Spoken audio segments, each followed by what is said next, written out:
Okay, well, welcome everybody. Thank you so much for being here. We did this yesterday, and I was sitting at the Aspire event yesterday, and then I started to get messages saying, "Oh man, I missed it." Um, Evidently, the email that was populated said an hour beforehand, it said tomorrow is the day, or see you tomorrow or something instead of see you in 1 hour. So anyway, I decided I'll do this again live in case anybody had any questions that I could answer. So thank you so much for being here. The intention of this is really to give some clarity and some next steps for anybody that attended the My Success Unleashed Summit. Also, there's a lot of great information in here if you're just looking for next steps now that it's February and a lot of us set a lot of big goals, or maybe some of us haven't set any goals starting in January. So whether you attended the Success Unleashed Summit or not, I think that you'll find some great content here that'll be helpful as you move forward. So for those of you who don't know me, I just want to spend, I know I did post this on my social media. So if you're here and you don't know who I am, I'm going to spend just 2 minutes letting you get to know me just a little bit. So I spent 15 years leading and developing disruptive medical device sales teams. So I started at Johnson& and Johnson, Ethicon, as a sales rep in the operating room. And then I rose into leadership. And then I crossed over to my first disruptive technology, which was called Intuitive Surgical, was the company. And I was on the ground floor of launching the Da Vinci robot. And that's that big $2 million machine. We took the surgeon out of the sterile field and we put him or her in the corner in this big, like, put their head in a hood, and they had pedals, and they had controls, looked like they were playing a real size, life size video game. And the robot was docked to the patient and mimicked everything that they were doing. And it was the first time that really healthcare was disrupted in that way. But what it did for the patient was it gave the surgeon 3D HD visualization so they could see the anatomy differently. They could get into tight spaces that otherwise would be deemed inoperable, or blind procedures like a prostatectomy has that old like rip and tug a nickname because it's really hard to get in there. And so that's all what they often do is open you up and reach in there and grab it and pull it out. And that's why the outcomes were oftentimes the way they were. And so once I got the knack for that and had the privilege of being underneath some of the best leadership in the world, I went and did it two more times. I launched 3D mammography for Hologic and also a disruptive technology in the ICU that gave better visibility to the heart and helped prevent and correct heart failure. I knew that there was like I had the platinum handcuffs and I knew that there was something else out there for me, but I kept justifying everything that I was feeling to I got to get better. I got to it's me, which there was many ways that I did need to get better, and I justified the income and all the other things that came along with it until finally I had enough personal development to realize that there's something else out there and I just don't know what it is, but I need to take the leap of faith. And I was at a Tony Robbins event, and he said success without fulfillment is the ultimate failure. And I know that he said that multiple times at Mm. other events I was in. But when they say this is why we do personal development and we show up for calls like this, when the student is ready, the teacher appears. And even though Tony was in front of me multiple times saying that, the student wasn't ready, right? So I heard it and I thought, and he put us through an exercise on fulfillment, and I thought, oh shit, somebody finally put words to the way that I was feeling, and I need to make this jump. I didn't make the jump at that time. I did what most people do. I took a vacation thinking that again, I got scared. And that's one of the things that I teach often is that you got to leverage your physiology. You got to leverage those moments of courage, because if you don't, that cycle of frustration has to start all over again. And that's what happened. And I had the courage to leave, and I left to coach full time. And I really slid into a lot of amazing opportunities. When you fly in the front of the plane and you're curious and you have conversations with the people next to you, start solving problems, or it appears that you can solve problems. And so I created this niche for myself with entrepreneurs and business owners, CEOs. And so sometimes I'd go in and solve the problem, and that would mean I'd coach their executive teams. And that's where I've really been for the past 5 years. I left 6 years ago, kind of really started doing that 5 years ago. And then through some relationships and really getting clear on my values, I was able to break into Nashville. And I do coach a few artists and labels and their management teams in Nashville as well. I'm very passionate that I launched a women's group coaching program called Unleashed. It's a 12-week program where it's really three phases, and all the things that I can now see that I did for myself to get myself to this point of unleashing to the highest ability. We're always unleashing. I'm very passionate about that. The next one starts next week. If there's any women that are interested in that, I believe that at any given time, I can be somebody's moment. And so therefore I must be ready. And all the high performance stuff that a lot of us know and learn, I'm very strict with all of that because if I don't get myself ready, if I don't work out, if I don't put good things in my head, then I can't be my best and I can't be somebody's moment. I could change everything for them.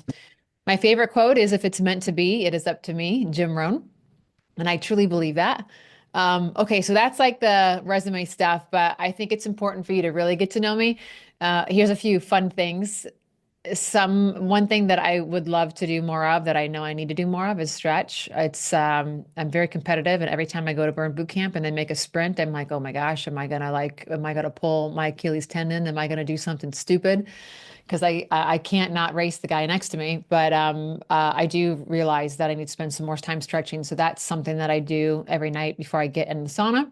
Big focus right now. One thing that I'll never do again is jump out of an airplane. I thought I was going to be cool. I hated every bit of it. I hated the before, the middle, the after, all the thoughts that went through my head beforehand. So I'm an adrenaline junkie. I thought I'd love it, but I never did. I didn't, and I never will. If I could snap my fingers and be anywhere and be in Ohio with my family, I came from a one stoplight town, and that's not a place for me to thrive. But I do miss my family, and I try to find every opportunity possible to get them out of there and to go on a nice vacation somewhere. We do that a couple times a year. It's been pretty cool to just, I think, meet and get to know my parents at a different level as an adult to be able to spend 5, 7 days in a row, in the same house with them. Favorite song is Going for Greatness.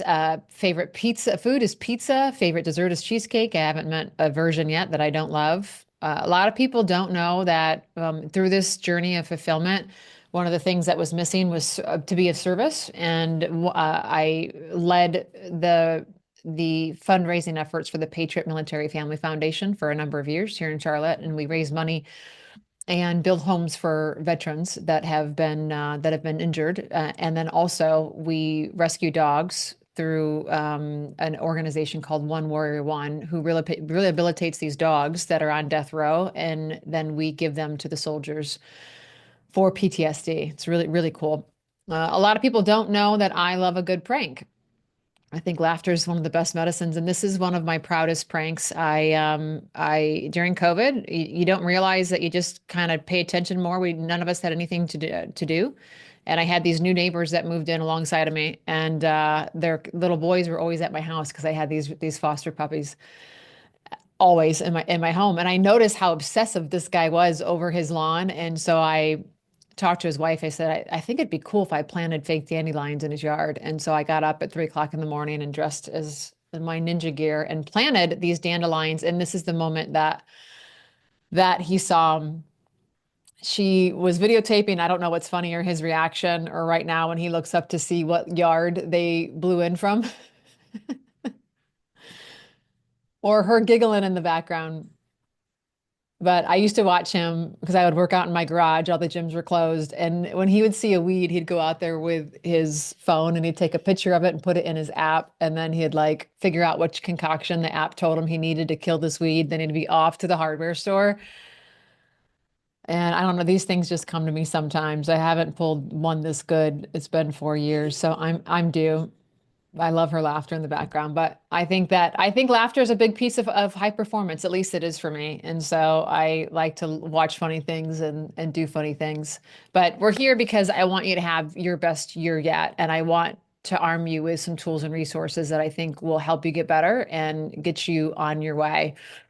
This is the summit that I've been referencing. If you missed part of it or you missed the whole thing, you can still purchase the replays at successunleashedsummit.com. They're $99. You get the replays for a year, and all of that money goes to Be Strong Foundation. That's Bethany Frankel's foundation, or Best Friends Animal Society, to help with everything that's happened with the fires in LA. Don't have to do that, but if you want to do that, this summit was designed this way purposely because I believe that one of the things that happens with personal development is we hear it and then we consume more of it and then it becomes complex and then there's a lot of it and then the moment passes and the energy comes down and now we're left with ourselves and we don't really take action. And I think that one of the secrets to success is when you have the moment of courage, when your energy is elevated, that you leverage that and you pause it and you go do the thing. And then whatever that is, if it's a new routine or it's something that a phone call you need to make, you can always come back. But that's the difference between having personal development be shelf help versus self help. I think a lot of times we take our notes and we come home and it becomes complicated and we're on this like this surge and high of energy from the speakers and then we do nothing about it. So that's why it was done this way. That's why we have access to recordings too.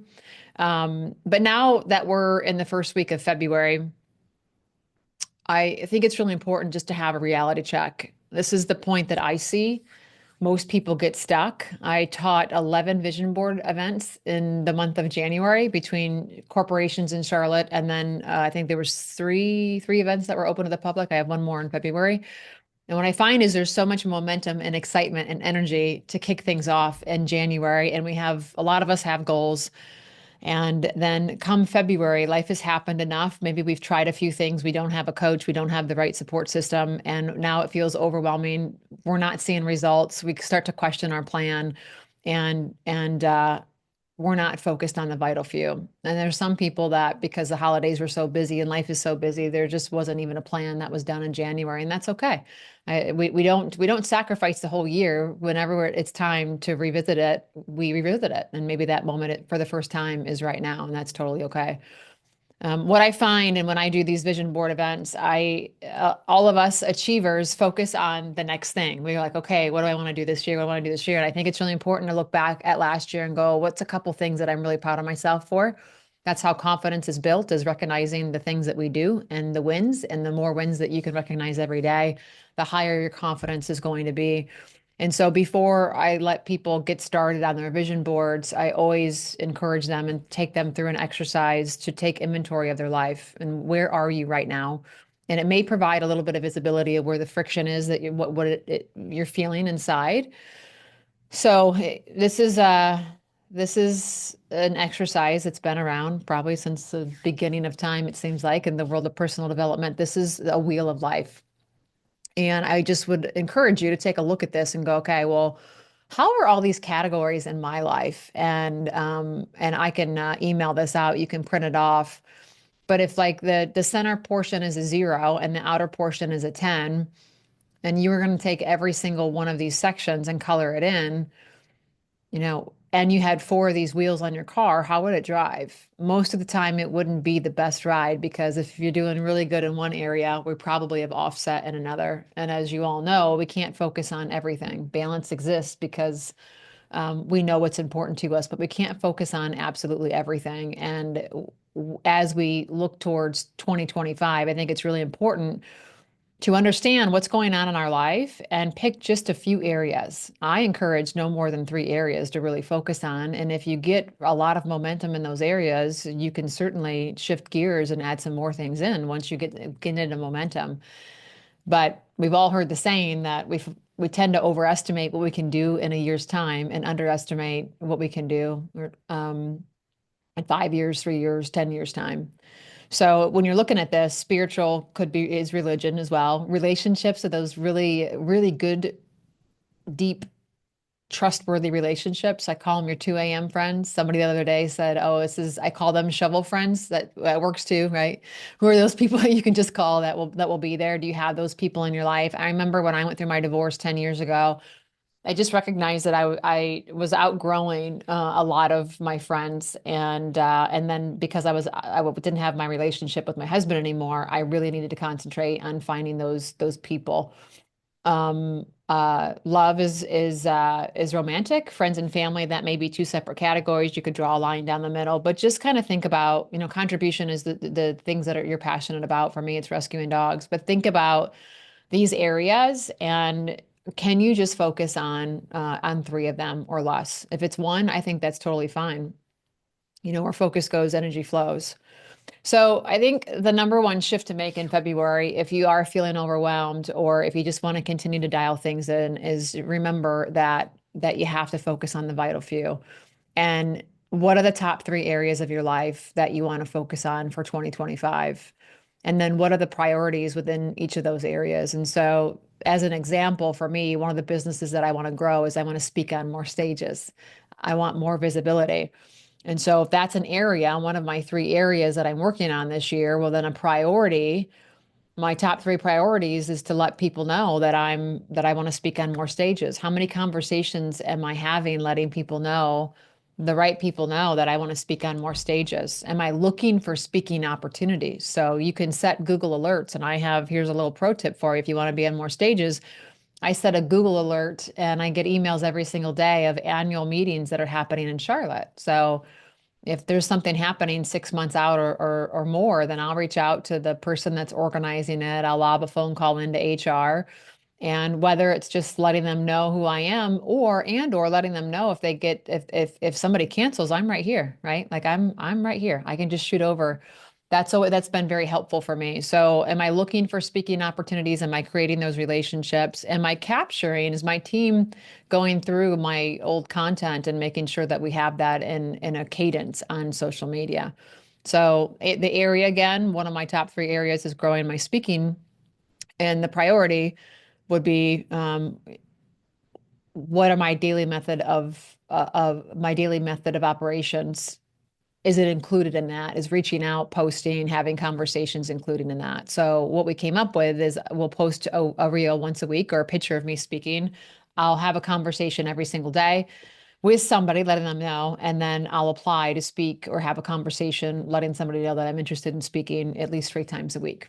And so that's part of the schedule. That's on my calendar, and that's on my daily scorecard. So I don't know if you all have like a daily scorecard for yourself, but I do. And the daily scorecard is those three areas of life and those priorities, because if those are the things that I'm focused on, then I can't miss on that, right? Life gets busy, the phone calls come in, everybody needs you. But if I have 1 hour just to blow through that list, then I know I'm going to get some traction on those areas.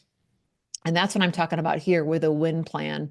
Do you have a daily win card, a scorecard, whatever it is that you want to call it? But this is really the high paying activities, because we know that we can manifest all day long. And I love the idea of vision boards. It programs the reticulating activator system in the brain, the subconscious. So the more you look at it, the more your brain starts to see those opportunities. So I'm looking for a couple more ladies to, join my Unleashed program. I'm going to find them because I look at it every single day. I tell myself that and I write it down. That's the idea of a vision board. However, we still have to go to work. I still have to put myself in situations to be able to see those ladies. So, so do you have a scorecard for yourself, a win card? And if not, I would encourage you to create that. And then one of the biggest misses that I see oftentimes is that we don't come back and review. And so I teach a time management course. It's like the second part of that Unleash program, and I teach it in the communities too, in these companies. And the first part of getting ourselves organized and in time management is we have no idea. We have no optics of how long things really take. So if we start, an example of that is like, okay, you get really excited to time block, and then you time block, but then all your time blocks run together because you didn't finish what you're supposed to do. And now you got to go to the next thing and the next thing. And now your confidence came down because your system doesn't work and you didn't finish what it was you were trying to do. Well, that's why we have to leave some white space in the beginning on our calendar and just pay attention and come back and calibrate and go, okay, how much time does it really take me to send these emails? How much time does it really take me to post on all the platforms every single day? If you don't know, take some time to get calibrated this month and go, okay, well, I can get my system more dialed in once I have an idea of this. And what you don't want to do is get discouraged and just think that the system doesn't work. Just realize going into it that it's gonna take a little bit of refining before you have it down. I think this is a great question to always have in your calendar or have sitting somewhere. Before you go to bed every night, did I spend most of my time today doing what I'm best at? If you haven't read the Big Leap by Gay Keller, it's one of my favorite books. It talks about the zone of genius and helping you uncover what your zone of genius is.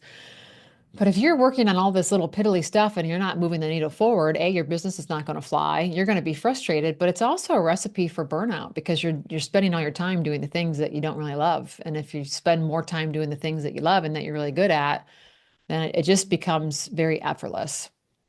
Non-negotiables, set boundaries and protect your time. So yeah, I don't think I got a lot of high achievers on this call today, but I don't think that we can do this enough. I was just at Aspire yesterday. They're here in Charlotte, and you hear the same thing over and over and over again. And you got to let the people fall to the wayside that don't get it in a very gentle way. And you have to. There's only so many hours in the day, and if you want to really focus, you have to make sure that you're doing all the things that make you the best you. And I'm in a season of life right now that really like somebody wanted to pick my brain the other day, and she used to be my personal trainer, and I have a lot of love and respect for her, but I don't have time just for picking my brain. So I invited her down and said, "Listen, I'm going to take my little dog for an hour walk on Sunday at this time or Saturday at this time." And so she met me, and that's if you want to get to me, that's that you can sit in the sauna with me, we can share a meal together, you can go for a walk together, but I'm focused on the things that I need to accomplish. So, some of these other things that I know I want to do for others, don't be afraid to put those boundaries and borders in place. And I would encourage you to think about this month. What do you need to say no to? What's on your calendar right now that's just sucking your time? I'm an introvert, and like I wake up with I have this much charge every single day. So every minute that I spend doing something that's not focused towards my goals, I'm losing myself a little bit. So that stuff has to be very few and far between, especially in busy seasons. Upgrading your environment. So I have a creating confidence lead magnet, and this is another thing that I talk about with really everything that I do is how do we get more confidence? And we know we get more confidence by, in many ways, we have to honor the things that we say to ourselves. If I say I'm going to go to the gym and I don't go to the gym, well, I'm going to lose belief in myself. I believe that if you set goals that you can't reach and you don't recognize the wins throughout the day, you're going to lose belief in yourself. But I also think that it's really important for us just to pay attention to how our body feels and how we're feeling around certain people. And if there's people that you don't feel really good around, why are you spending time with them if you have the choice to not spend so much time with them? Sometimes that's family, sometimes it's coworkers, and we got to get creative on how to not spend so much time with them. But I think one of the fastest ways to elevate your energy and your vibration and your confidence is just to recognize the environment that makes you feel really good and when you feel the best and you're making those bold moves and when you don't feel very good. I think we've all been there when you're just around people that don't get you or don't acknowledge anything or you can't share things with and you're like, what are we doing here? Like, I really don't feel good about myself. I had mentioned yesterday on the call too that I'm really big into leveraging your physiology. So one of those moments of time that you have like the highest energy, you have that Superman, Superwoman energy. And for me, there's really two places that I've identified it. It's as soon as I get done working out, and the endorphin release is real for me. I've never gotten the runner's high. I don't think I'll ever run far enough to get the runner's high. I'm not interested in figuring that out, but the endorphin release, that's my thing after I get done working out. So I've kept because I had a sales or sales leadership role, and I still feel like we're all in sales. We're selling our spouses on where we want to eat. We're selling our children on why and influencing them on why they need to brush their teeth. We have these big, bold moves that we all want to make in our career. And even with the best of energy and when we're locked in on all of that, it's still freaking hard sometimes.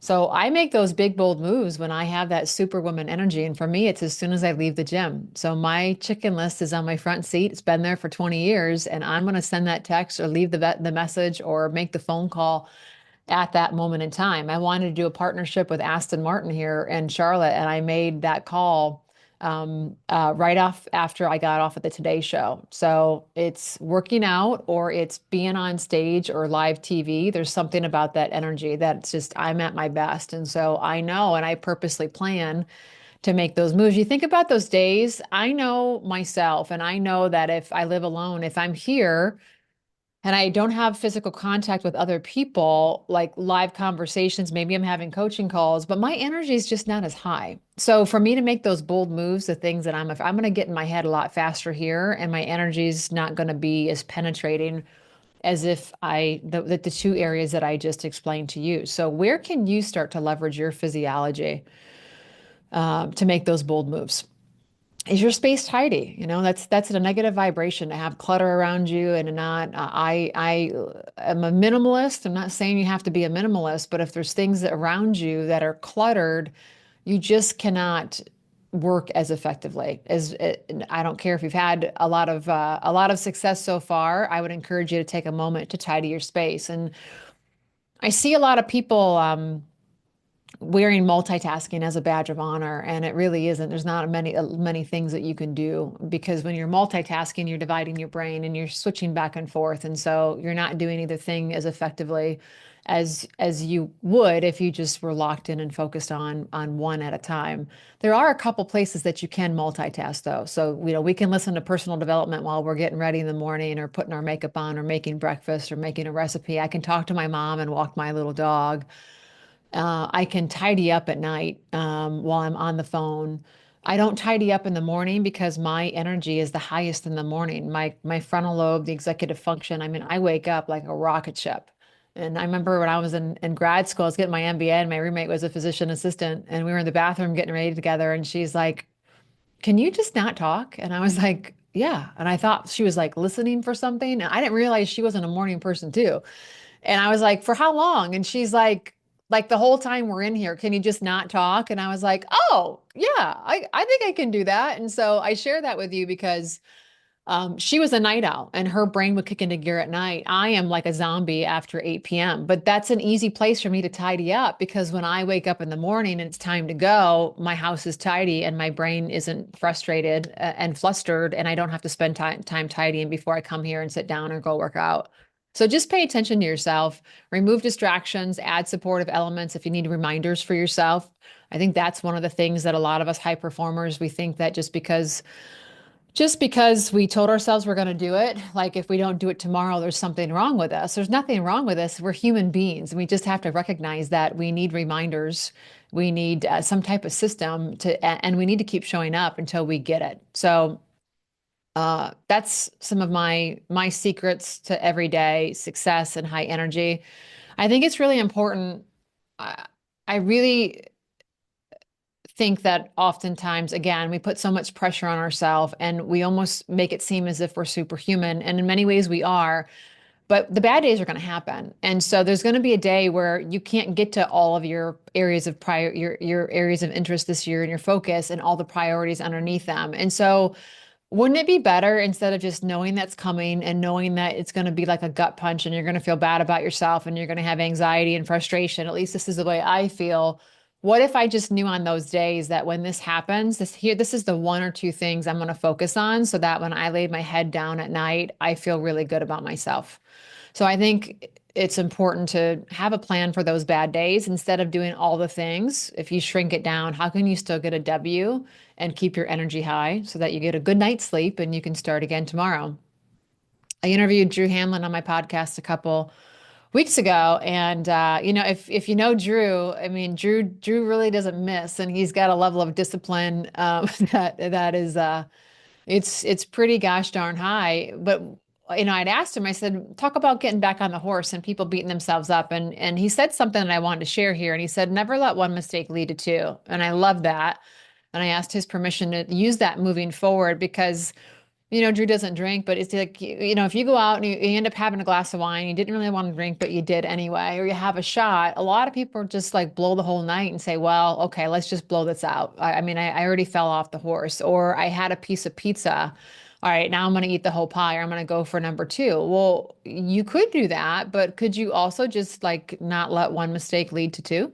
And go, okay, well, I had the one shot or I had the one glass of wine, but I'm going to go the other direction now. Or I'm just going to stop at this one piece of pizza and I'm going to go get back on the horse. So I think it's important to let it go. There's nothing you can do that's helpful to think about it or to beat yourself up. And if you get too far off, too far away, if there's been 3, 4 days, you're sick, or maybe you're traveling or something's happening, what's your plan for getting back on that horse? I think that Oh, I don't know what just happened there. I think that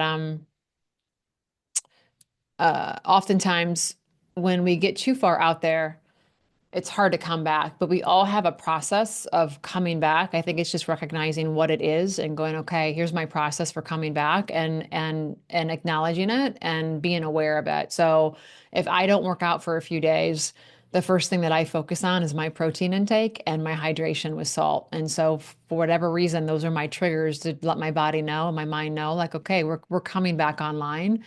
So what is it for you? Um, I have this Unleash program starting next week for any woman. It's a women's only group coaching program, 12 weeks. If you're interested in that, you can apply at Success Unleashed. I'm sorry, at unleashwithchristy.com or send me a DM. And that's all I have. Does anybody have any questions?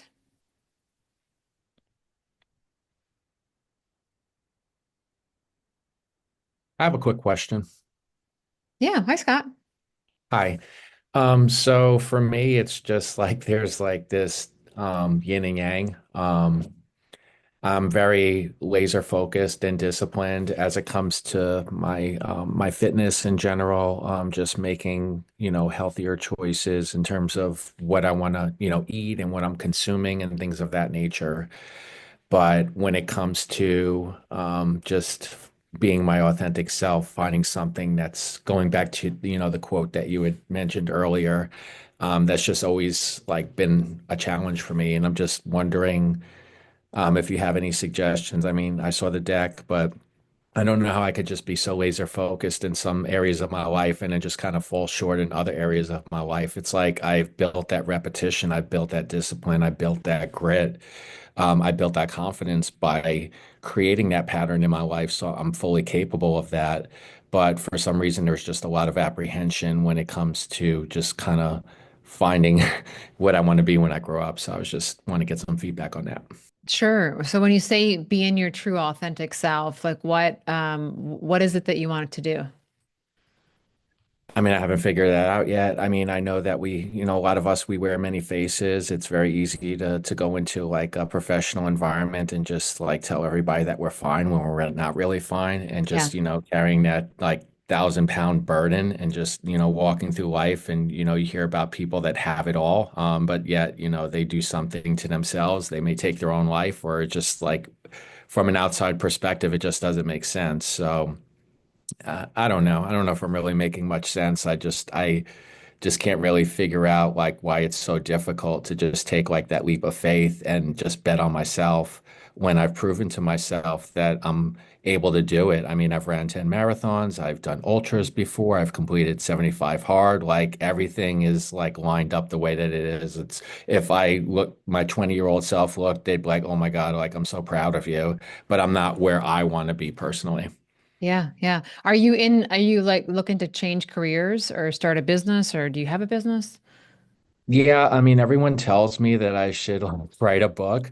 So I don't know if I like in my mind, I'm thinking like, why would anyone care what I have to say? And my friend just DM'd me and was just like, well, how do you know until you try? So it's like, I just want to be able to just kind of do more of those things. Like, I heard a quote one time, like, I don't know what I want sometimes, but I know that I want to know that I want. And I know that once I know what I want, I'll be able to get it. And I Yeah. may not want what I get when I get it, but then I can move on to something else that I don't know if I want. That's progress. Yeah. And I Yeah. just want to just be able to just be willing to just take that chance, take that leap of faith, try something. If it doesn't work, that's fine. Yeah. But we set up these, these stories, these narratives in our head that, "Oh, that's not going to work out the way that we anticipated, maybe from previous experiences, or maybe just things that we've been programmed to believe, through our life, through our loved ones, our, people that are important to us, that we lose that self-confidence."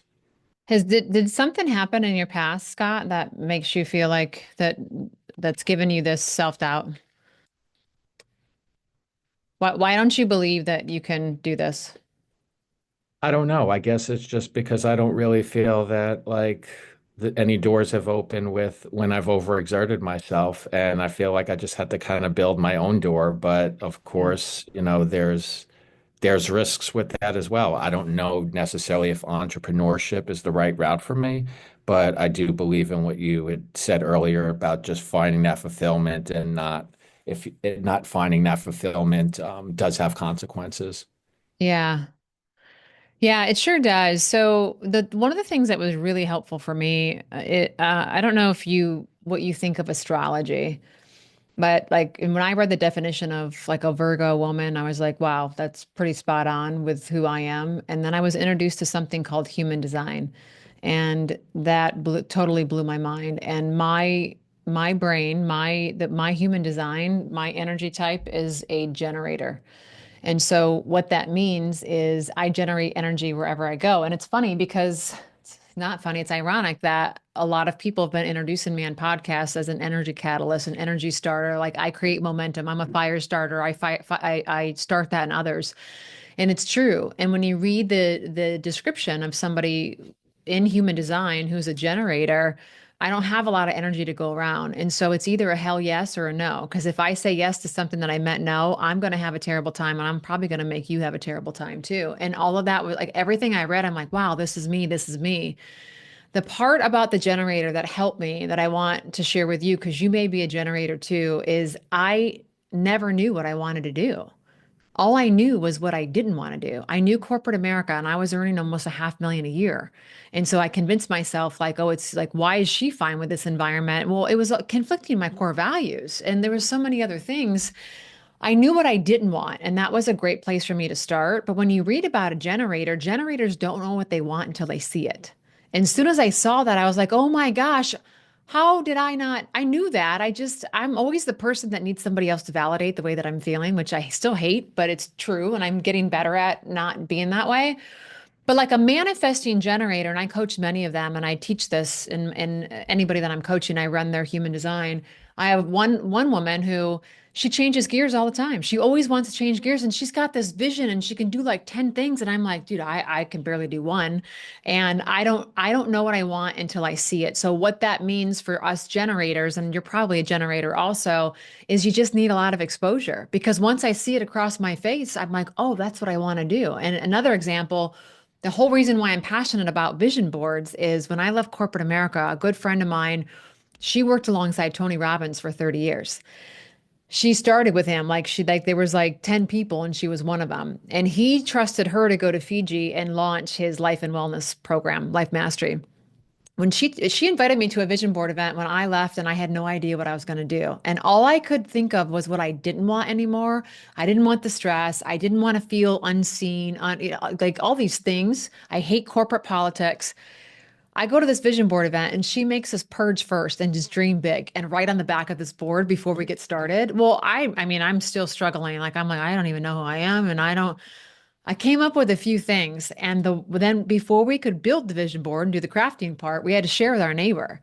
And so my neighbor went first, and I shared this every time I do a vision board event. My neighbor was like, "I want to be a speaker, and I want to influence all these people, and I want to write a book, and I want to, all these things." And I was like, "So do I." So I copied everything she said. One thing I haven't done is the book, and it's all come true. I want to be on TV. It's all come true. So if that resonates, I would just encourage you to give yourself some grace and get a lot of exposure and see and try. Yesterday, David Goggins said something that really was helpful, and it helped me just get louder about myself too, because I'm working with somebody privately to just develop even more some of this messaging. My message is truth. And when I was listening to Goggins yesterday, his message is the same, and it just helped me step into it too. He's like, listen, you have to be okay with being misunderstood. And when we're wired like people like that are on this call, well, there's a lot of people that are going to misunderstand us, and that's okay. And your true connection point is like the reason people love David Goggins is not because he's like in your face and making you do stuff. If you really look at his story, he wakes up, he's a depressed man. He said it yesterday. I'm a depressed man. Like there's a lot of darkness here. I have more of those thoughts than, but guess what? I get up and I show up every day, and this is my truth. And the fact that he's speaking that way is giving so many other men permission to go, hey, you know what? This is reality and this is what I do. So what if you could go on a path of discovery and expose yourself to a lot of things and try? The thing that was hard for me also was that what am I going to say? Here's Miss Perfectionist, and I don't have any words. I don't like. What if it doesn't work out? And so when I reframed it and started telling people like I don't know where I'm going to land, I really don't. And I don't want to talk about it. I just need your love and support. And let's just see if this doesn't work, I can always go back, but my soul's not going to rest easy if I don't at least give it a chance. So I don't think there's anything you're human, Scott. I think we all do it. And you just have to get yourself in an environment if you want it that bad to take the leap of courage and try. You can always go back. Thank you. You're welcome. I have a question, if I may, please. Sure. If you don't have the time for this, I understand, but I really enjoyed the visual of the bullseye wheel. Yeah. Can you speak to that again, as if I'm sitting in a room and just me, of how that's implemented? That's very intriguing to me. Yeah, absolutely. Let me see if I can pull it up again. Bear with me. I'm not the best with technology. That's a great visual for people to identify themselves Yeah. and then have a something to look at visually. That's the end result of what they're reflecting. Yep. Let me see if I can pull up and I can send you guys my worksheet and you're welcome to use it that I walk people through. Mm.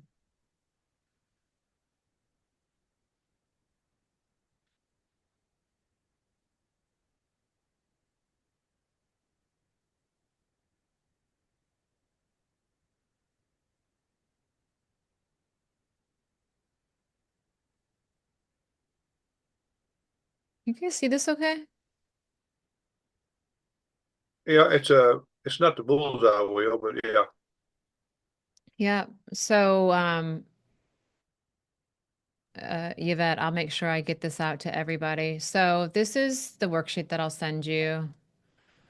I always start out and I ask people to identify three things that they're proud of for 2024 because we all forget. And I'll tell you that when I do this exercise for myself, I literally have to pull out my phone and my calendar. I'm like, what the hell did I do? I don't even know, right? Because we're all so focused, but it's really good for us to tap in and go, okay, what have I done? And it doesn't mean that it has to be like, oh, I bought a Lamborghini or I bought a house or I took my family on a vacation. What if you just stuck up for yourself for the first time? Or what if you gave yourself permission to explore like Scott's going to do when he gets off this call? What if it's like, wow, I set a boundary in place with somebody that was taking advantage or whatever it is. So just think of three things. I always give people the time and space to do this. And then here's the wheel of life. And so if you were to take this and you were to just start to color it in, and we're just taking inventory. I need to update this because that should say spiritual and religion. Contribution always takes a little bit of explanation. But we fill this out. And so here's all the descriptions of what all of these categories mean. And then I always tell, like, so, and here's an example of a wheel, right? If somebody filled this out and I go, okay, my finances, I'm a 5 on. Oh, but family and friends, man, I'm doing good over here, right? Contribution, oh, yeah, absolutely, right? And some of this stuff always goes together. You're good in relationships, but man, maybe you don't have any money or you're spending a lot of time giving things away. But it just gives you a visual to go, okay, is this the reason why I'm feeling the way that I am? And I encourage people that you don't have to focus on the areas that that have the biggest deficits, but let's face it, we all know that that's applying pressure and it's the drag. So if we have a bunch of apps open on our phone, is our phone going to run as good as it did if there wasn't a bunch of apps open? No. This pressure and the stress of the conversation that you need to have, or whatever it is that you need to take care of that you're avoiding, it's taking away from us to our ability to really unleash and step into our full potential. So I always tell people this is your journey. You can do whatever you want. But if, as an example, your finances are a pressure point for you and you continue to not open your bank account, and when the credit card statements come, you just keep like flinging them, over on the shelf, and you need that needs some attention. Why don't we just knock it out? Like, let's get that out of the way this year. You don't have to. But then here's a description of what the scores mean. I'll send this to you guys. I always tell people when they come, I think they think that they're coming for crafting, and we're going to do arts and crafts. We can color. That's totally fine. I want you to do that. But I want you to fully understand, why are these scores this way? If business and career is an 8, why did I score it this way? Why is it so good? If finances are a 2, why is it that way? Like, I want you to stop. How many people actually stop and do this ever in life? Probably less than 1%. What if they just did it once a year? So really, really take inventory, write down. I make them feel all this out. I don't make them. They actually really enjoy it. Then I say, okay, well, where do you want the scores to be? Where is your ideal score? And you don't have to do the 1 month and the 3 month, and you could change this to 12 months if you want to too, because maybe it's going to take a while. But I really, again, I'm connecting you to where are things, where do you want them to be? And then where is the biggest gap in your satisfaction scores? So if finances are a 2, but you want them to be at 10, that's a pretty big gap. Again, repetition. I want you to see, I want you to see, I want you to see, I want you to feel, I want you to go, man, maybe this is the rub. Maybe this, when I was in corporate America, I was so against my core values being around some of these people that I couldn't trust, that I'm like, that's it right there. That's the rub. Okay, I see it. There's nothing that's going to change this. That's my core values.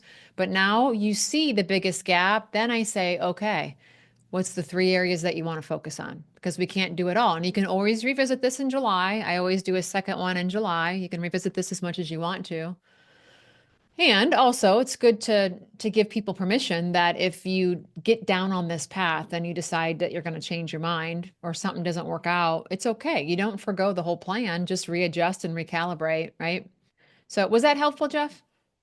That's perfect. Thank you. I Yeah. love that. If you would share that, I'd be very grateful. Yeah, my pleasure. Happy to. Let me see what other, and you guys feel free to come off mute if you have any questions. I'm just going to look at that hit hard. Was that in a good So way, many Scott? people, yeah, so many people don't take the time to really analyze themselves, and they need to see this type of example. What I call is no matter what you think, your response to it is what you reflect to other people.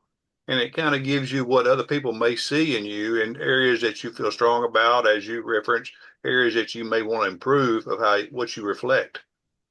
Yeah, yeah, absolutely. It's amazing. I think that I interviewed, I don't know if you guys know who Eddie Wilson is, but he's known as the king of exits. He exited 76 companies in 2019 for 1 point something billion. He is the co-owner of the Aspire Tour. And when I interviewed him in Washington, D.C., I noticed that they hired this Navy SEAL company to come in, and then he bought the company, and I was like, what's going on? Like clearly you like feedback and coaching. He's got a business partner that's like the opposite of him. And that was part of the interview. Like, how the hell do you guys work together? Because Eddie's like me, and they joke about it, where he'll geek out to an Excel spreadsheet and a keyboard shortcut. And his business partner has like the best new idea every 33 seconds. He's the visionary. I'm not the visionary. I can't see. I need help with that. And Eddie was like, well, we needed help working with each other, but we also like the true self-awareness is when you let somebody in from the outside. And I was like, wow, that just really hit me because we just can't see everything ourselves. I think with the greatest self-awareness, that's why coaches are necessary. You can't see the picture frame when you're the pitcher. And that's why I asked Scott if there's something that happened in the past that's holding them back, because everybody can see. And for some reason, he's not given himself permission. So I don't know if it's a failure point, if it's something that you're still holding, you still have in your head. But whatever that thing is, nobody else sees it and nobody gives a shit, Scott. Like everybody's let it go, right? They want you to write a book, and that's where like I think it's time for you to let that go too. But pay attention. When I first left corporate and I had no idea what I was going to do, everybody kept saying like, "You're a great communicator, you're great," and I'm like, "Well, yeah, I know. I mean, I've made a career out of this and connecting with people. I know that, but I didn't know what else to do with it." And then that same person, her name's Lauren Lahav, she handed me a microphone and she's like, "You're going to MC this event." And I'm like, "Wait, what? I'm going to do what?" And so it was leading a healthcare panel, but I knew how to take complex information and get it to the everyday person. And I know the doctor personality. And I know if you give them a microphone, they're going to take 50 minutes. And I'm like, okay, I can manage that. And I can ask the questions, and I can do a pre-call with them. And it went so beautifully. And then I saw myself in that for the first time in a way that I've never seen myself. And then I couldn't unsee that, right? I felt a certain way. I saw myself and I was like, wow, there's something here, but I still couldn't figure it out. I didn't even know what a life coach was. And that's the funniest part. I probably was the person who needed one the most in the world at that time. And I didn't even know. And fast forward 5 years, look at what I've built, and it would have happened faster if I knew to start paying attention to the compliments that everybody kept giving me. And then, and similar to Scott, asking for help, like, what am I supposed to do with this? Because I understand that this is the great thing, but I have no, like, what are the options over here?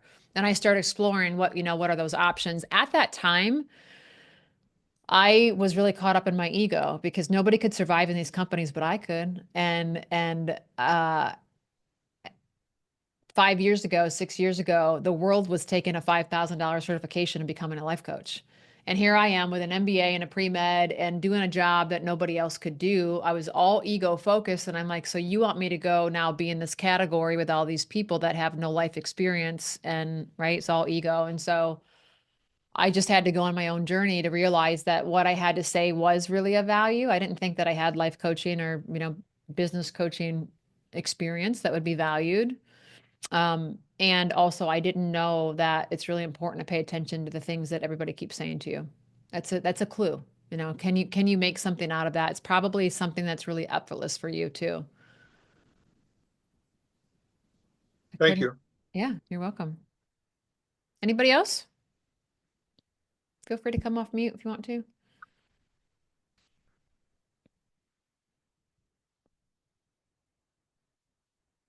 Well, thank you all so much for being here. If I can assist you at all on your journey, please reach out. I'm more than happy to do so. I would love to. The helper's high is a real thing for me, and I love to support others in any way that I can.